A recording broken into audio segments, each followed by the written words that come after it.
बिस्मिल्लाहिर्रहमानिर्रहीम। अस्सलाम वालेकुम। लास्ट लेक्चर के अंदर हमने डिसऑर्डर ऑफ रेस्पिरेटरी सिस्टम को डिस्कस किया था, तो हमने ब्रोंकाइटिस को डिस्कस किया। आज हमारे पास है एम्फीसीमा। एम्फीसीमा क्या है? लास्ट टाइम जो हमने ब्रोंकाइटिस पढ़ा था, हमने कहा था जो ब्रोंकाई की दीवारें हैं वो क्या हो जाती हैं, स्वेल हो जाती हैं और उसमें इन्फेक्शन हो जाता है। तो आज हम पढ़ेंगे, सबसे पहले इसका इंट्रोडक्शन देखना चाहते हैं। हम कहते हैं एम्फीसीमा क्या है। एम्फीसीमा सबसे पहला जो इसका मेन रीज़न है, तो इसमें एल्विलाई की जो दीवारें हैं वो क्या हो जाती हैं, ब्रेक डाउन। एल्विलाई की दीवारें क्या हो जाती हैं, ब्रेक डाउन ऑफ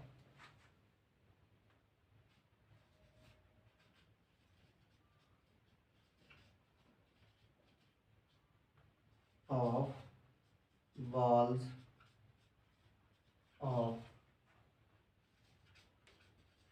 एल्विलाई, या हम कह सकते हैं डिस्ट्रॉय या break down of walls of एल्विलाई। जो एल्विलाई की दीवारें होती हैं वो क्या हो जाती हैं, टूट जाती हैं। हमने पीछे लेक्चर के अंदर पढ़ा था, जब हमने एयर पैसेज वे डिस्कस कर रहे थे, तो हमने कहा था जो एल्विलाई होते हैं वो क्या होते हैं, पोच लाइक स्ट्रक्चर बनाते हैं।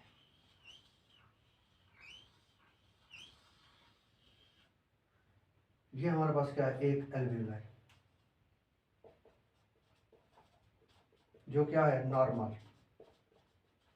ठीक हो गया। अच्छा, वो कहता है जब इसकी रप्चर, दीवारें क्या हो जाती हैं, रप्चर, तो इसकी जो कंडीशन होती है वो कुछ इस तरह से बन जाती है। अब जब ये क्या हो जाएगी, ब्रेक डाउन।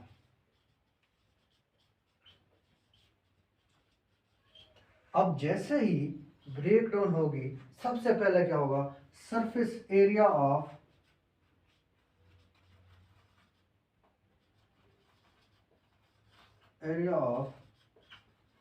Alveoli decreases. जो सबसे बेसिक मेन वजह बनेगी वो क्या होगी, एल्वियोलाई का जो सरफेस एरिया होगा वो क्या होना शुरू हो जाएगा, कम। अगर हम यहाँ पे देखें फिजिकली, हमें क्या नजर आ रहा है कि जैसे एल्वियोलाई का सरफेस एरिया क्या हो गया हो, बढ़ गया हो। हमने कहा जैसे ही दीवारें टूटेंगी तो एल्वियोलाई का सरफेस एरिया क्या हो जाएगा, कम। लेकिन अगर हम डायग्राम के अंदर देखें तो हमें ऐसे फील हो रहा है जैसे क्या हो, इसका सरफेस एरिया बढ़ गया हो। बेसिकली ये बात ऐसे साइंस कहती है इसका जो सरफेस एरिया है वो कम होगी। क्यों? जब हमारे पास नॉर्मल एल्वियोलाई थी, उस वक्त जब जैसे ही एयर इनहेलेशन के थ्रू इंटर होती थी तो उसको यहाँ से गुजरने का क्या हो जाता था, काफ़ी सारा रास्ता मिल जाता था। लेकिन जब अब यहाँ से एयर इंटर होगी तो उसको यहाँ पैसेज वे क्या हो जाएगा, कम हो जाएगा। पैसेज वे क्या हो जाएगा, कम। अगर एग्जांपल देखें, फर्ज करें ये हमारे पास एक नॉर्मल सेल है, अगर हमने इसको तोड़ फोड़ दिया है इस तरह, ठीक है, एक बड़े सेल को किस में तब्दील कर दिया, छोटे सेल में, सेम साइज। यहाँ पे इसका सरफेस एरिया क्या हो गया, ये वाला कम है, ये वाला क्या हो गया, बढ़ गया। उसकी मेन रीजन क्या है, इसके पास ज्यादा चांसेस हैं पार्टिकल के अटैच होने के लिए। यहाँ अंदर तो पार्टिकल नहीं घुस सकते, अंदर वाली जगह तो क्या हो गई, खत्म। इसी तरह हमारे पास यहाँ पे भी ऐसे है, यहाँ तो पार्टिकल अंदर, इसकी जो पाउच है, थैली है, उसके अंदर क्या करते थे, घुस जाते थे। लेकिन यहाँ पे ऐसा सीन नहीं है। जैसे एल्वियोलाई की दीवारें ब्रेक होंगी तो पार्टिकल क्या होंगे, अंदर जाने के बजाय दोबारा वो एक्सहेलेशन एक्सपीरेशन के थ्रू बाहर नहीं आ सकते। अब वो कहते हैं जैसे ही एम्फीसीमा का मरीज होता है, जैसे ही वो सांस लेता है, अब इनहेलेशन तो हो गई, इनहेलेशन तो हो गई, अब एक्सपीरेशन का मसला हो जाएगा, एक्सहेलेशन नहीं होगी। क्यों? क्योंकि उसकी जो एल्वियोलाई की दीवारें टूट गई हैं। अब उसने क्या कर लिया है, एयर को अपने अंदर काबू कर लिया, वो एयर को बाहर नहीं निकलने देगी। अब ऑक्सीजन सिर्फ और सिर्फ कहाँ पे मौजूद है, एल्वियोलाई होती कहाँ पे है, लंग्स में। ठीक हो गया। अब एयर उसके सिर्फ और सिर्फ लंग्स में मौजूद है। अब लंग्स से क्या करेगी, आगे जाएगी। अब लंग्स इसे आगे जाने ही नहीं दे रहे। ठीक हो गया।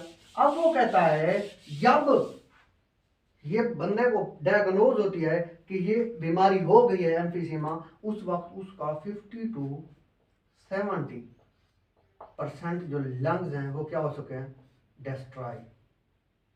जैसे बंदे को पता चलता है कि मुझे ये डिजीज हो गई है, तो उस वक्त उसकी 50 to 70% जो है लंग्स डिस्ट्रॉय। अब 50 to 30% जो बचेंगे वो वर्क सही नहीं करते। क्यों? क्योंकि उनके अंदर एयर ऑक्सीजन आएगी तो सही, लेकिन वापस नहीं भेज सकेंगे वो। अब जब ऑक्सीजन वापस नहीं जाएगी तो ब्लड के अंदर ऑक्सीजन की कंसंट्रेशन बिल्कुल डाउन हो जाएगी, बिल्कुल क्या हो जाएगी, डिक्रीज जिसे बोलते हैं।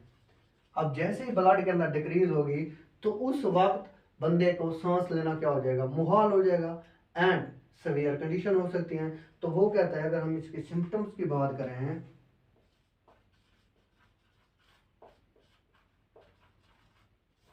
सिम्टम सबसे पहले वो कहता है शॉर्टनेस ऑफ ब्रीथिंग। डॉक्टरों की जबान में अगर हम लिखें शॉर्टनेस ऑफ ब्रीथिंग, आपने पूरा लिखना है शॉर्टनेस ऑफ ब्रीथिंग। उसके बाद दूसरी हमारे पास कॉफ होती है। तीसरी हमने कहा था क्या होगा, फीवर, फीवर होगा इसमें एंड सेवियर कंडीशन हो जाएगी। सेवियर कंडीशन से क्या मुराद है, हालत तशवीशनाक जिसे बोलते हैं, काफ़ी मसाइल हो सकते हैं। अब जैसे बंदा सांस नहीं ले सकता उस वक्त क्या होता है, वो कोमे की हालत में चला जाता है एंड उसकी क्या हो जाती है, लास्ट पे डेथ हो जाती है। तो एम्फीसीमा के मरीज में क्या होती है, रिकवरी के चांसेस बहुत कम होते हैं। उसकी बेसिक रीज़न जो है वो यही है कि वो बेचारा जब डायग्नोज होती है, तशखीस होती है बीमारी की जैसे हम कहते हैं, उस वक्त उसका 50 to 70% जो लंग्स हैं वो क्या हो चुके रहते हैं, डिस्ट्रॉय। हमारी बुक ने काज नहीं लिखी, लेकिन इसकी जो मेन बेसिक काज है स्मोकिंग। जो लोग स्मोकिंग करते हैं उसमें एम्फीसीमा के चांसेस बढ़ जाते हैं, एम्फीसीमा के चांसेस क्या हो जाते हैं, बढ़ जाते हैं, जिसकी वजह से बाद में उनकी क्या हो जाती है, डेथ हो जाती है। तो ये हमारे पास था एम्फीसीमा। कल इंशाल्लाह हम नमूनिया को डिस्कस करेंगे। अगर आपको कोई भी क्वेश्चन है तो कमेंट सेक्शन में पूछ सकते हैं। अल्लाह हाफिज़।